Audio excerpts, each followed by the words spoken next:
नमस्कार। World news में आज हिंदुस्तान और पाकिस्तान में जंग छिड़ गई है। बीती रात पाकिस्तान की तरफ से हिंदुस्तान पर हमले किए गए और हिंदुस्तान की सेना ने इन सभी हमलों का करारा जवाब दिया।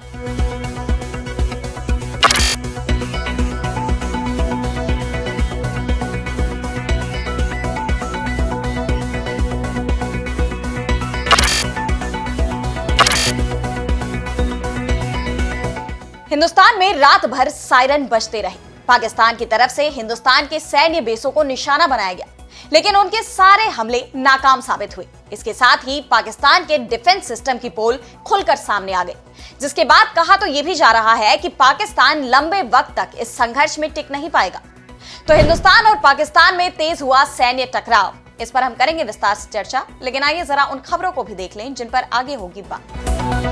भारत पाकिस्तान में बढ़ते तनाव से अमेरिका ने बनाई दूरी, नेपाल ने किया हिंदुस्तान का समर्थन, यूएन बोला हम नागरिकों पर आतंकी हमले के खिलाफ। यूक्रेनी राष्ट्रपति जेलेंस्की ने रूस के साथ 30 दिन के युद्ध विराम पर जताई सहमति, बोले 30 दिन का हो युद्ध विराम, लेकिन ये हकीकत में होना चाहिए। रॉबर्ट फ्रांसिस प्रीवोस्ट बने नए पोप, अमेरिका से पोप बनने वाले पहले कार्डिनल हैं प्रीवोस्ट, पोप लियो 14 के नाम से जाने जाएंगे। और चलते चलते में देखेंगे दुनिया की सबसे लंबी सीधी सड़क जिसमें नहीं है कोई भी टर्न। इन सभी खबरों पर हम आगे विस्तार से करेंगे बात, लेकिन पहले एक नजर हेडलाइंस पर। अमेरिका में पेंटागन ने उठाया बड़ा कदम, सेना से बाहर किए जाएंगे करीब 1000 ट्रांसजेंडर सैनिक, सैनिकों के मेडिकल रिकॉर्ड्स की जाएगी जांच। इसी महीने सऊदी अरब, यूएई और कतर का दौरा करेंगे अमेरिकी राष्ट्रपति डोनाल्ड ट्रंप। सऊदी अरब के साथ परमाणु समझौते पर रहेगा फोकस। अमेरिका ने सऊदी से इजरायल के साथ संबंधों को सामान्य बनाने की हटाई शर्त। मशहूर बलूच लेखक मीर यार बलूच ने पाकिस्तान से बलूचिस्तान की आजादी का किया दावा, यूएन से मान्यता देने की अपील, दिल्ली में बलूचिस्तान का दूतावास खोलने की मांग।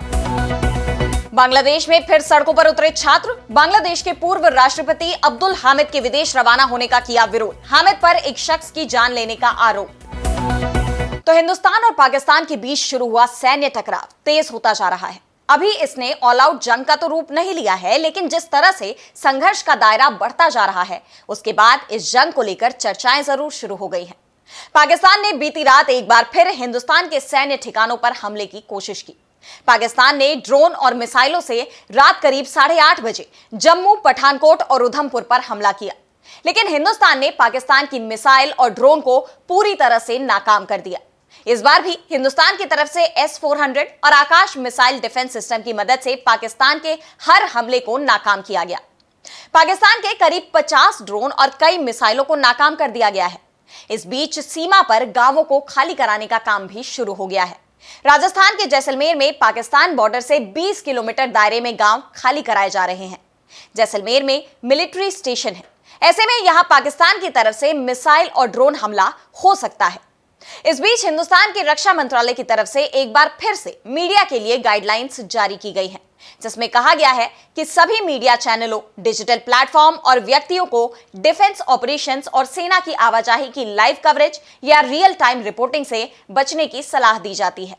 ऐसी संवेदनशील या सोर्स आधारित जानकारी का खुलासा सैन्य अभियान को मुश्किल में डाल सकता है, जिससे कई लोगों की जान संकट में फंस सकती है। कारगिल युद्ध, 26/11 हमला और कंधार विमान अपहरण जैसी पिछली घटनाओं के वक्त इस तरह की कवरेज का काफी नुकसान हुआ था। रक्षा मंत्रालय ने कहा कि सिर्फ आधिकारिक व्यक्ति की तरफ से दिए गए बयान को ही मीडिया को दिखाने की इजाजत होगी। वहीं दूसरी तरफ पाकिस्तान के हमले को लेकर रक्षा मंत्री राजनाथ सिंह ने तीनों सेना प्रमुखों के साथ बैठक की, जिसमें सेना ने रक्षा मंत्री को अभी तक के सैन्य घटनाक्रम की जानकारी दी है। गृह मंत्री अमित शाह की NSA अजित डोभाल के साथ बैठक हुई। इससे पहले पाकिस्तान की तरफ से हमले की आशंका के चलते रात भर हिंदुस्तान के 1 दर्जन शहरों में ब्लैकआउट भी हुआ। हिमाचल प्रदेश के धर्मशाला में चल रहा IPL का मुकाबला भी इसके चलते रोक दिया गया और बाद में BCCI की तरफ से IPL ही स्थगित करने का फैसला किया गया है। अभी IPL में 12 मुकाबले बचे हुए हैं, लेकिन ये मुकाबले कब होंगे इसकी घोषणा जल्दी ही BCCI की तरफ से की जाएगी।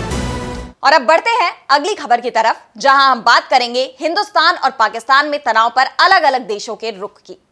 तो हिंदुस्तान और पाकिस्तान में टकराव तेज होता जा रहा है। ऐसे में दुनिया भर की नजरें दोनों देशों पर टिकी हुई हैं। अमेरिका ने साफ कर दिया है कि वो इस युद्ध में शामिल नहीं होने जा रहा। अमेरिकी उपराष्ट्रपति जेडी वैंस ने बढ़ते तनाव पर चिंता जाहिर करते हुए कहा कि हम नहीं चाहते कि यह संघर्ष एक व्यापक क्षेत्रीय संघर्ष या फिर परमाणु युद्ध में बदले। हम इन चीजों को लेकर चिंतित हैं।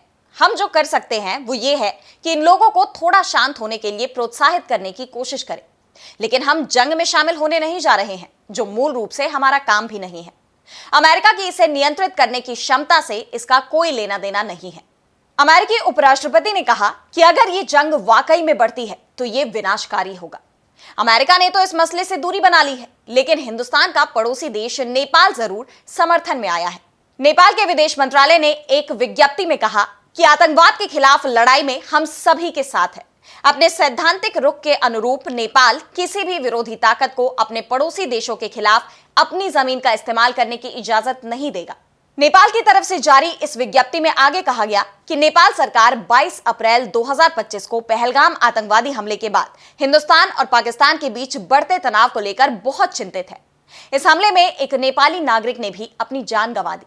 इस दुखद वक्त में नेपाल और हिंदुस्तान एकजुटता के साथ खड़े रहे। वहीं श्रीलंका ने भी हिंदुस्तान के लिए सकारात्मक संकेत दिए हैं। श्रीलंकाई कैबिनेट ने साफ किया है कि वे किसी भी देश को अपने क्षेत्र का इस्तेमाल युद्ध के लिए नहीं करने देंगे। वहीं चीन के तेवर भी अब बदले बदले नजर आ रहे हैं।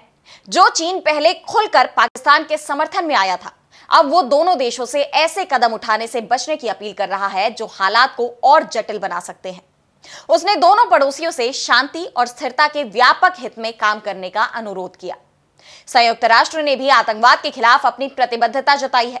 संयुक्त राष्ट्र सुरक्षा परिषद ने साफ शब्दों में कहा है कि वो नागरिकों पर होने वाले आतंकी हमलों का सख्त विरोध करता है और किसी भी देश को आतंकियों को पनाह देने या समर्थन करने की इजाजत नहीं दी जा सकती। हालांकि पाकिस्तान को तुर्की का समर्थन जरूर मिला हुआ है। और अब अगली खबर में बात होगी रूस यूक्रेन युद्ध की। तो 3 साल से ज्यादा समय से चल रहे रूस यूक्रेन युद्ध में शांति की उम्मीद जगी है। यूक्रेनी राष्ट्रपति वोलोदिमिर ज़ेलेंस्की ने अमेरिका के प्रस्तावित 30 दिन के युद्ध विराम पर सहमति जताई है। अमेरिकी राष्ट्रपति डोनाल्ड ट्रंप ने बीते दिन दोनों देशों से बिना शर्त युद्ध विराम की अपील की थी और चेतावनी दी थी कि इसका उल्लंघन होने पर वॉशिंगटन और उसके सहयोगी रूस पर और सख्त प्रतिबंध लगाएंगे। ज़ेलेंस्की ने सोशल मीडिया प्लेटफॉर्म एक्स पर कहा कि यूक्रेन अभी से पूर्ण युद्ध विराम के लिए तैयार है, लेकिन यह वास्तविक होना चाहिए। कोई मिसाइल, ड्रोन या मोर्चे पर हमले नहीं। रूस को इसका समर्थन कर युद्ध खत्म करने की इच्छा दिखानी होगी।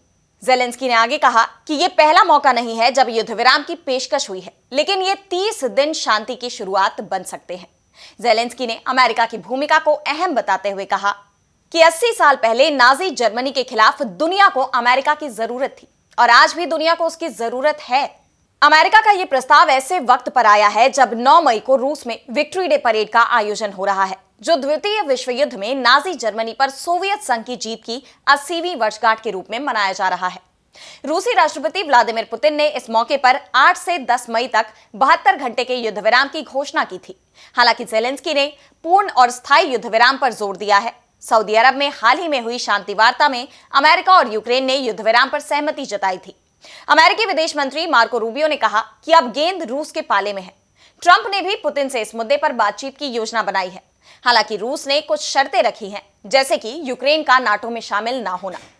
विशेषज्ञों का मानना है कि यह युद्ध विराम शांति की दिशा में पहला कदम हो सकता है, लेकिन स्थायी समाधान के लिए लंबी बातचीत जरूरी होगी। और अब अगली खबर में बात होगी नए पोप के चुनाव की। तो वेटिकन सिटी में 9 मई 2025 को रोमन कैथोलिक चर्च के लिए ऐतिहासिक दिन रहा। पैपल कॉन्क्लेव के दूसरे दिन 69 वर्षीय अमेरिकी कार्डिनल रॉबर्ट फ्रांसिस प्रीवोस्ट को नया पोप चुन लिया गया है। उन्होंने अपने लिए पोप लियो 14 नाम चुना। यह पहला मौका है जब अमेरिका से कोई कार्डिनल पोप बना है।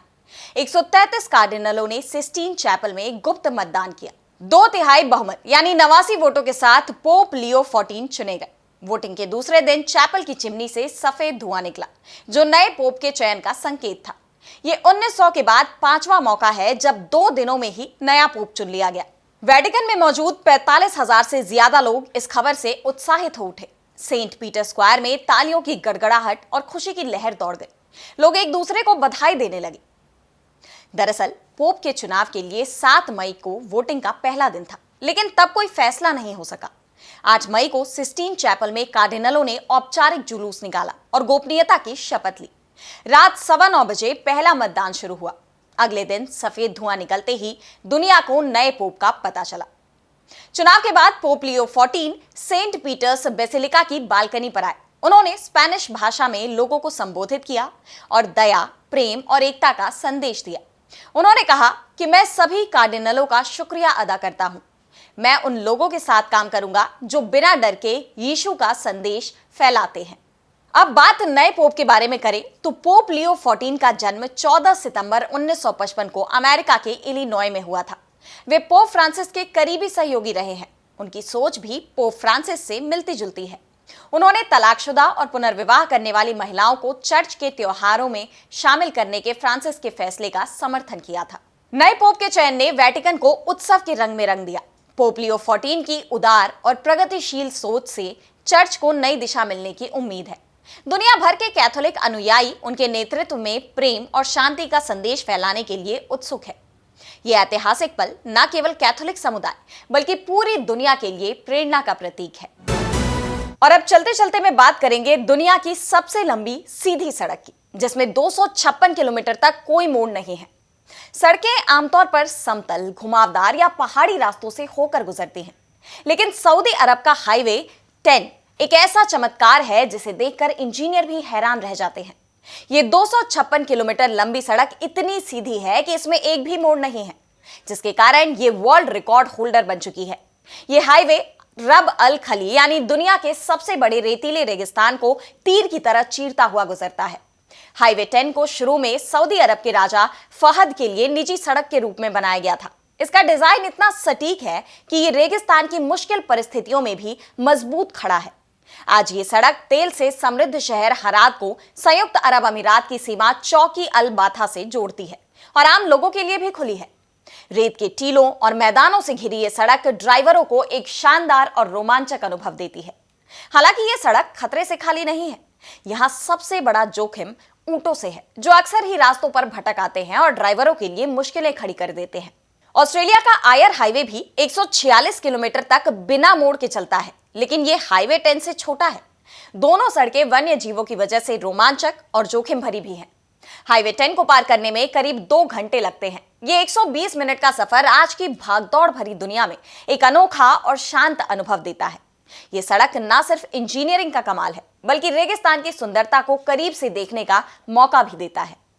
तो आज इस वर्ल्ड बुलेटिन में इतना ही। देश दुनिया की तमाम बड़ी खबरों के लिए बने रहिए डीबी लाइव के साथ और मुझे दीजिए इजाजत। नमस्कार।